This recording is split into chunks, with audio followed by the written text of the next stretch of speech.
இன்னைக்கு எபிசோட்கான செகண்ட் ப்ரோமோல துருவ் விக்ரம், அனுபமா இவங்கலாம் பார்த்தீங்கன்னா பிக் பாஸ் வீட்டுக்குள்ள வராங்க. அது எதுக்குன்னு பார்த்தீங்கன்னா அவங்க படத்தோட ப்ரொமோஷனுக்காக. ஸோ அதை பற்றின டிஸ்கஷன் எல்லாம் போயிட்டு இருக்கு. இதுதான் ஒரு கண்டென்ட், இதுக்குன்னு வீடியோ போட வந்துட்டியா அப்படின்ற மாதிரி கேட்காதீங்க. மேட்ரு கண்டென்ட் அது இல்லை, கண்டென்ட் வேற. இந்த நாமினேஷன் ஃப்ரீ பாஸ்னு ஒன்று இருக்கும் பார்த்தீங்களா, அதாவது இந்த சூப்பர் டீலக்ஸ் ஹவுஸில். ஸோ இந்த நாமினேஷன் ஃப்ரீ பாஸ் யாருக்கு போயிருக்கு அப்படின்ற அப்டேட் வந்திருக்கு. ஸோ அதுக்காக தான் இந்த வீடியோ. ஸோ அதெல்லாம் பார்க்கணும், நாமினேஷனில் யாரெல்லாம் நாமினேட் இருக்காங்க, டோட்டல் லிஸ்ட் அதெல்லாம் பார்க்கணும் அப்படின்னு நினச்சிங்கன்னா சேனலை ஃபஸ்ட் டைம் பார்த்தீங்கன்னா சப்ஸ்கிரைப் பண்ணிட்டு வீடியோ லைக் பண்ணிக்கோங்க. அப்போ தான் அடுத்த வீடியோ வந்து சஜஸ்ட் ஆகும். எனிவேஸ் ஒன் பை ஒன்னா பார்க்கலாம். முதல்ல இந்த நாமினேஷன் ஃப்ரீ பாஸ் வந்து சூப்பர் டீலக்ஸ்ல வந்து 3 பேர் கொடுப்பாங்க, கரெக்ட்டுங்களா? அந்த 3 பேர்ல 2 பேருக்கு யாருக்கு போயிருக்கு அப்படின்றது ஆல்மோஸ்ட் கெஸ் பண்ண முடியுது. ஸோ அந்த 2 பேர் யாருன்னு பார்த்தீங்கன்னா, ஒன்று விஜே பார்வதி, இன்னொன்று வந்து திவாகர் அப்படின்ற மாதிரி கம்பல்சரி தெரியுதுங்க. ஏன் அப்படி சொல்றேன்னு பார்த்தீங்கன்னா, 2 பேருமே நாமினேஷன் இல்லை. ஸோ இவங்க 2 பேரும் மிஸ் ஆகிறாங்களே, உங்களுக்கே தெரிஞ்சிருக்கும் என்ன கதை அப்படின்ற மாதிரி. ஸோ இவங்க 2 பேரும் நாமினேஷன்ல இல்லை அப்படின்றது கிளியரா தெரிஞ்சு போகுது. இன்னொன்று கமருதீன் ஏன் இல்லை அப்படின்ற ஒரு டவுட் இருக்குல்ல, அது இப்போ வரைக்கும் எனக்கு தெரியலங்க. ஏன் கமருதீன் நாமினேஷன்ல வரல அப்படின்றது இப்போ வரைக்கும் எனக்கும் புரியல. ஆனால் நாமினேஷன் இல்லைன்றது மட்டும் தெரியுது. ஸோ டோட்டலாக 9 பேர் வந்திருக்காங்க அப்படின்ற மாதிரி சொன்னால. இதில் ஒரு முக்கியமான ஆள் யாருன்னு பார்த்தீங்கன்னா சுபிக்ஷா நாமினேஷன் வந்திருக்காங்க, ரம்யா ஜோ நாமினேஷன் வந்திருக்காங்க அப்படின்னும் போது இப்போதான் ஒரு பெரிய இது வந்து ஸ்பேஸ் வந்து ஓப்பன் ஆகுது. சுபிக்ஷாவுக்கு ஓட்டு இருக்கா இல்லையா அப்படின்றது இப்போதான் தெரிய போகுது அப்படின்ற மாதிரி தோணுது. ஏன்னு பார்த்தீங்கன்னா, சுபிக்ஷா வந்து ஆக்சுவலாக என்னதான் கேம் பிளே பண்ணியிருந்தாலும் ஆக்சுவலாக நாமினேஷனை ஃபேஸ் பண்ணாதான் எப்பவுமே உங்களுக்கான ஓட்டுகள் ஏறும். இதுதான் ரியாலிட்டி. ஆனால் இது வரைக்கும் பார்த்தீங்கன்னா நாமினேஷனை ஃபேஸ் பண்ணாதவங்க ஃபர்ஸ்ட் டைம் வரும்போது டப்புன்னு வெளியே எகிரிடுவாங்க. அந்த சம்பவமும் நடக்க தான் போகுது. இன்னொன்று, மக்கள் எல்லாம் இந்த தீபாவளிக்கு பிக் பாஸ் டீம்கிட்ட ஒரு பெரிய கோரிக்கை ஒன்று வச்சுட்டு இருக்காங்க. ஏன்னா இந்த மாதிரி இந்த தீபாவளிக்கு ஒரு போனஸாக ஒரு விஷயத்தை பண்ணுங்க, டபுள் எவிக்ஷனை வச்சு இந்த அரோராவையும் ஆதிரியையும் தூக்கி விட்டுருங்க பிக் பாஸ் அப்படின்ற மாதிரி கேட்டுட்டு இருக்காங்க. நிறைய சோஷியல் மீடியாவில் அந்த மாதிரி நிறைய ட்வீட்ஸ் வந்து என்னால் பார்க்க முடியுது. ஆனால் உங்களுக்குலாம் ஒரு ஹாப்பி நியூஸ் ஒன்று சொல்லவா, மிட் வீக் எவிக்ஷன் இருக்குது அப்படின்ற மாதிரி ரூமர்ஸ் வருது. ஸோ அப்படி பார்த்தா இந்த வாரம் டபுள் எவிக்ஷன் தான். மிட் வீக்கில் மேபி வெனஸ்டே இல்லை தேர்ஸ்டேல பார்த்தீங்கன்னா ஒருத்தவங்க வந்து காலி அப்படின்ற மாதிரி தெரியுது. அந்த ஒருத்தவங்க யாராக இருக்கிறதுக்கு வாய்ப்பு அப்படின்ற இப்போ வரைக்கும் கெஸ்ஸிங்கில் யாருன்னு பார்த்தீங்கன்னா ரம்யா ஜோ தான் வராங்க. என்ன ப்ரோ சொல்கிற, ரம்யா ஜோவா? அவங்க தான் பர்ஃபார்மன்ஸ் குயின் ஆச்சு, பர்ஃபார்மன்ஸை போட்டு தள்ளுவாங்களே அப்படின்ற மாதிரி யோசிச்சிங்கன்னா இல்லை. ஏன் அப்படி சொல்கிறேன்னு பார்த்தீங்கன்னா, ரம்யா ஜோ என்ன தான் பர்ஃபார்மன்ஸ் போட்டாலும் ரம்யா ஜோக்கு வந்து ஓட்டுகள் இல்லை அப்படின்றது நம்மளுக்கே தெரியும். அது மட்டும் இல்லை, அவங்க மேலே நிறைய நெகட்டிவிட்டி இருந்தது. ஸோ நம்ம நாமினேஷனுக்கே வரக்கூடாது அப்படின்ற மாதிரி நினச்சிக்கிட்டு இருந்தாங்க. ஆனால் வேறு வழி இல்லை, இப்போ சிக்க வேண்டிய சுச்சுவேஷன். ஏன்னா அவங்க வந்து பார்த்தீங்கன்னா சூப்பர் டீலக்ஸ்லேருந்து பிக் பாஸ்க்கு நவுந்திருக்காங்கன்னு நினைக்கிறேன். ஏன்னா யோசிச்சு பாருங்களேன், அவங்க நவுந்தா தான் ஆக்சுவலாக இங்கேருந்து கெமி வந்து உள்ளே போயிருக்க முடியும். ஸோ அங்கேருந்து பார்த்தீங்கன்னா சுபிக்ஷாவும் ரம்யா ஜோவும் சூப்பர் டீலக்ஸ்லேருந்து பிக் பாஸ் ஹவுஸுக்கு வந்திருக்கணும். பிக் பாஸ் ஹவுஸ்லேருந்து கெமியும் வேற யாருன்னு இன்னொருத்தவங்க யாருன்னு எனக்கு சரியாக தெரில. அது இன்னொருத்தர் 2 பேர் மொத்தம் இங்கேருந்து போயிருக்காங்கன்னு நினைக்கிறேன். ஸோ அந்த 2 பேரும் பார்த்தீங்கன்னா இங்கே ஸ்வாப் ஆயிருக்காங்க. அந்த ஸ்வாப் நடந்ததால் தான் இந்த 2 பீஸும் நாமினேஷன் வந்திருக்கு. ஆக்சுவலாக அந்த ஸ்வாப் நடக்கிறது நல்லதான்னு கேட்டால் நான் கரெக்ட் தான். ஏன்னா அந்த ஸ்வாப் நடந்தால் தான் எல்லாருமே நாமினேஷன் வருவாங்க. அதே மாதிரி கானா வினோத்தும் நாமினேஷன் வந்திருக்காரு. மேபி ஸ்வாப் அங்கே வந்து 3 நடந்திருக்கா என்னன்னு தெரியல. ஆனால் இப்போதைக்கு வந்திருக்க அப்டேட் இதான்னு வச்சுக்கோங்களேன். ஸோ இப்போ மேட் என்னன்னா, பார்வதியும் திவாகரும் நாமினேஷன் ஃப்ரீ பாஸை தட்டி தூக்கிறதுக்கான காரணம் என்னன்னா, அவங்க ஆல்ரெடி பிளான் பண்ணிட்டாங்க. இந்த சூப்பர் டீலக்ஸில் இருக்கிற எல்லாரையும் பார்த்தீங்கன்னா நாமினேஷன் கொண்டு வரணும் அப்படின்றது ஸ்ட்ராட்டஜி. இவங்க ஆல்ரெடி பிளான் பண்ணியிருந்த விஷயம் தான். ஏன்னா இவனுங்க எல்லாம் ரொம்ப சேஃபாக இங்கே சொகுசாக இருக்கலாம்னு நினைக்கிறானுங்க. அப்படி இருக்க விடக்கூடாது. இவனுங்களை முதல்ல தட்டி வெளியே அனுப்பணும், அப்போ தான் இவனுக்கு வெளியே போவானுங்க அப்படின்றத இவங்க பிளானு. அந்த பிளானை பர்ஃபெக்டாக எக்ஸிக்யூட் பண்ணியிருக்காங்க அப்படின்றத இப்போ வரைக்கும் தெரியுது. ஸோ அந்த எக்ஸிக்யூஷனுக்கு கடைசி ரிசல்ட் என்ன தெரியுமா? அரோரா, அதுக்கப்புறம் சுபிக்ஷா, நெக்ஸ்ட் வந்து பார்த்தீங்கன்னா அரோரா ஆல்ரெடி வந்துருவாங்க. ஏன்னா பிக் பாஸ் ஹவுஸில் தான் இருக்காங்கன்னு வச்சுக்கோங்க. அரோரா, சுபிக்ஷா, ரம்யா ஜோ இவங்க 3 பேருமே வந்திருக்காங்க. இந்த 3 பேரில் இன்கேஸ் மிட் வீக் எவிக்ஷன் வச்சாங்கன்னா ரம்யா ஜோ போவாங்களா, அரோரா போவாங்களா, இல்லை சுபிக்ஷா போவாங்களா? ஸோ உங்களோட கெஸ்ஸை வந்து கமெண்ட்டில் மென்ஷன் பண்ணுங்க. ஏன் சுபிக்ஷாவுக்கு சேர்க்குறேன்னா, சுபிக்ஷாவுக்கு ஓட்டுகள் இருக்குமா அப்படின்றது கொஞ்சம் டவுட்டாக இருக்குது.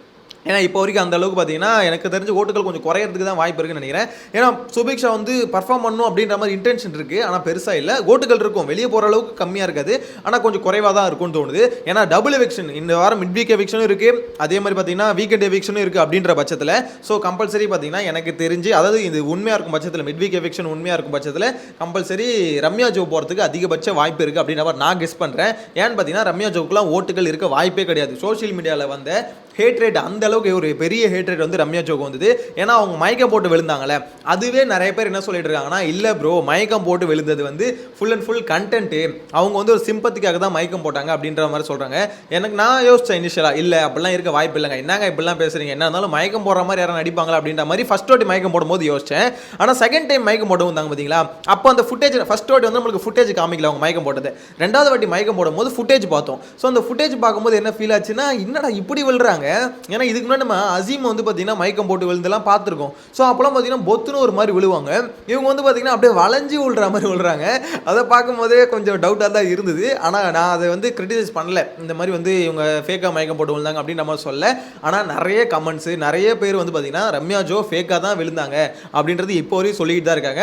ஃபுல் அண்ட் அது வந்து ஃபேக்காக இருக்காங்களா அப்படின்னு பார்த்தீங்கன்னா ஏன்னா அவங்க அன்பை பொழிகிற மாதிரி காமிக்கிறாங்க. அவங்களோட டியூரேஷன் பிக் பாஸ்க்குள்ளே வரும்போது செட் பண்ணிட்டு வந்தது என்னன்னு தெரியுமா?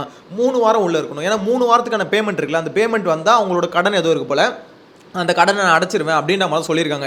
அதனாலேயே நிறைய பேர் பார்த்தீங்கன்னா ரம்யா ஜோ நாமினேட்டே பண்ணலை. அது மட்டும் இல்லாமல் அவங்க ஃப்ரீ பாஸ் இருந்தது ஃபர்ஸ்ட் வீக். அதுக்கடுத்து பார்த்தீங்கன்னா நாமினேஷனுக்கும் வரல. காரணம் என்னன்னா அவங்கள வந்து நிறைய பேர் நாமினேட் பண்ணாதுக்கு ஒரு ரீசன் இருந்தது. இந்த மாதிரி அவங்க வந்து இந்த மாதிரி என்ன சொல்றது கடன் இருக்குது, அந்த கடனை வந்து அந்த பொண்ணு அடைக்கணும் அப்படின்ற மாதிரி எல்லாருக்கிட்டையும் ஒரு சிம்பத்தி வந்து ரெஜிஸ்டர் பண்ணிட்டாங்க.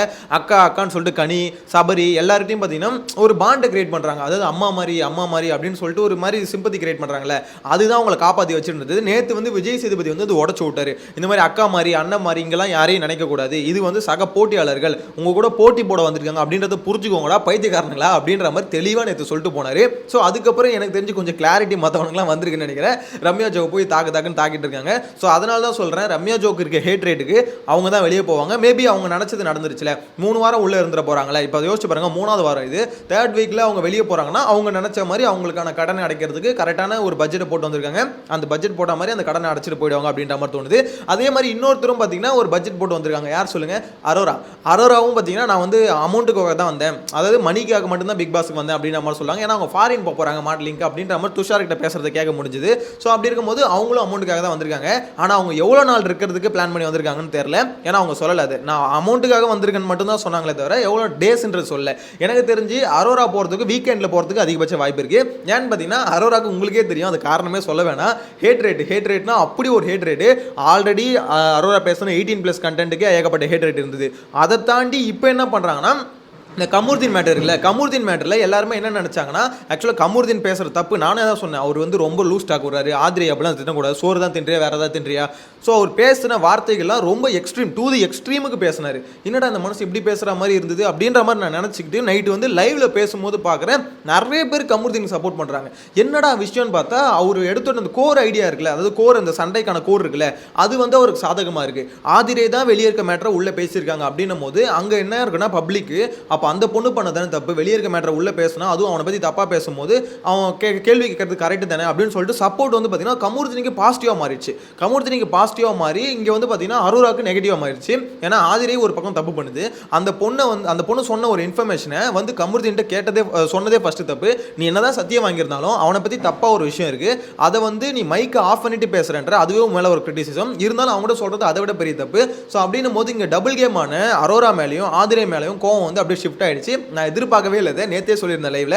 ஸோ பயங்கர ட்விஸ்டாக இருந்தது எனக்கு. என்னடா கமருதீனை எல்லாம் காலி பண்ணுவாங்கன்னு பார்த்தா இந்த பக்கம் வந்து இது ஆதிரையும் அரோராவும் போட்டு பொழக்கிறாங்க அப்படின்ற மாதிரி தான் இருந்தது. என்ன பொறுத்த வரைக்கும் இந்த நாமினேஷனில் பார்த்தீங்கன்னா ஓவரால் 9 பேர் வந்திருக்காங்க. அந்த 9 பேரில் ரொம்ப டேஞ்சர் ஜோனில் இருக்குது யாருன்னு பார்த்தீங்கன்னா சுபிக்ஷா, ரம்யா ஜோ, அதுக்கடுத்து அரோரா. இவங்க 3 பேர் தான் டேஞ்சர் ஜோனில் இருப்பாங்க அப்படின்ற மாதிரி தோணுது. ஏன்னா கானா வினோத் மற்றவங்களெல்லாம் ஓட்டு விழுந்துரும். ஏன்னா இவங்கெல்லாம் பார்த்தீங்கன்னா ஆல்ரெடி எல்லாம் ஓரளவுக்கு ஃபேஸ் பண்ணவங்களா இருக்காங்க. கானா வினோத்துக்கு வந்து இப்போ இருக்க பாசிட்டிவ்க்கு பார்த்தீங்கன்னா மேபி ஓட்டு விழும் அப்படின்ற மாதிரி நான் கெஸ் பண்ணுறேன். ஸோ உங்களோட கருத்தை கமெண்ட்டில் மென்ஷன் பண்ணுங்கள். இந்த செகண்ட் ப்ரோமோ ஒன்றும் இல்லைங்க, ரொம்ப சிம்பிள். துருவ் விக்ரம், அனுபமா இவங்கலாம் உள்ள வராங்க. அவங்க கிட்ட அந்த படத்தை பற்றின கேள்விகள் கொஷின்ஸ் எல்லாம் கேட்குறாங்க. மேபி எனக்கு தெரிஞ்சு ஒரு இது நீங்கள் எதிர்பார்க்குற மாதிரி தீபாவளிக்கான ஒரு எப்படி சொல்கிறது ஒரு கிஃப்டாக நம்ம எல்லாம் நினைக்கிற மாதிரி அரோராவையும் ஆதிரையும் கையோட கூட்டிகிட்டு போனால் சந்தோஷமாக தான் இருக்கும். பார்க்கலாம் நடக்குதா என்னென்னு. எனிவேஸ் நெக்ஸ்ட் வீடியோவில் மீட் பண்ணலாம். Bye by.